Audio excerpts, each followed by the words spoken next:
Hello and welcome to the third and last part of the Depeche Mode redesign. So there were supposed to be two parts, and then when I posted the second video, I was like, well, there are probably a couple more things that I want to add to it, so here we go. Currently, when we're in this mobile view, you can just scroll and it looks just fine, but I thought that maybe like a nice little touch that we could add here is keep this image fixed when you scroll, and so the text kind of scrolls over it.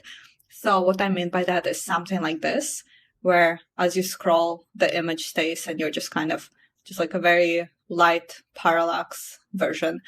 And then the second part that we're going to add is a little animation on load for the text.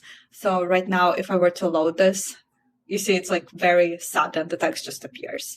But I thought that maybe something that we could do is when you load, it just kind of fades. I'm not a fan of like really big animations, but something like subtle like this, I think it adds a nice touch. We are going to start with the image part. And actually the first thing I'm going to do is go to our code editor. And there's one thing that I added to the body tag, the overflow hidden. We actually don't need that. So I'm going to delete that. And just save and refresh. Nothing is supposed to change here. And the first thing I'm going to do for the image cover photo, we want it to be position sticky, and we want the top to be 0. So something like this. As you can see now, the text is scrolling behind the image. So now we need to bring the text up to the front. And for that, we're going to add a z-index of 1. And so now you see it scrolls on the top of the image. But the thing is, it really does not look great and isn't accessible at all. So another thing that we need to add is background color. I'll give it just a light gray. Lastly, we just need to transfer our code to our main file. And one thing I want to make sure is that I have it inside my media query so that it doesn't apply to our default desktop styles. And then this main part, we can actually just keep it in our default styles.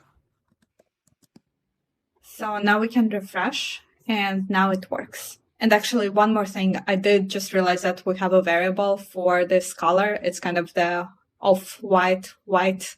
Anyway, I'm just going to replace it with the proper variable. Save. The next thing that we're going to do is the animation for the text. So like this. It's very subtle, but pretty much what happens is that as you load, what it does, it shifts the text over from the right, just I think quarter rem for pixels. And another thing, it fades from 0 opacity to 100.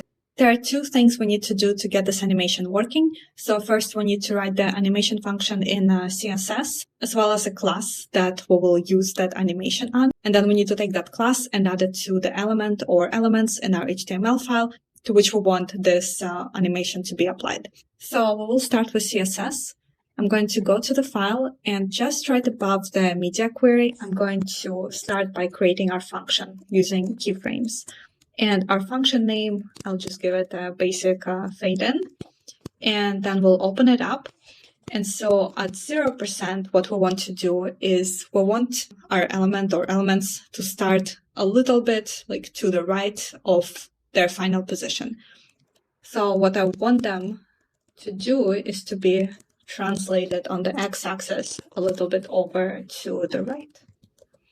And then I also want to start with opacity 0, because we also want that fade-in effect, not just the sliding over. And then once we get to 50%, what I want to do is I want it to be in its final position. So there should be no translation. But then opacity, I want to be around 0.8, so almost there. And then lastly, when we get to 100% or the end of the animation, I want the opacity to be 1.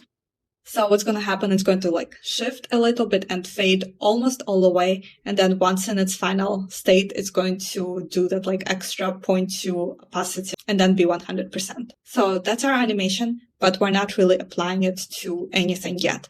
We need a class. And for this class, I will make a separate one called Appear. You can also add it to any of the existing classes that we have, but it's nice to keep them separate because then you look at the class name and you know for sure that, okay, this is my animation class. Plus, you can reuse it across multiple different elements.